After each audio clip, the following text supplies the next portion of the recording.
對我嚟講，最基本先係最重要。紮、撲、寫、裝，一切都係從根基開始。一支竹篾，一條沙紙，每一筆，每一個細節，都會令作品更立體、更靈動。眼睛係靈魂所在，全靠眼神令獅子栩栩如生。舞者係賦予獅子嘅動態，紮作係賦予獅子嘅神態。觀眾先可以睇到兩者結合嘅生命力，感受到獅子嘅靈魂。一個精彩嘅表演必須由內在基礎開始，先可以真正展示。眼睛健康都一樣，從根本做起。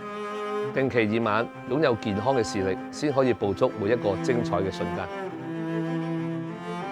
捉緊每一個細節，成就精緻嘅作品，成就更好嘅生活。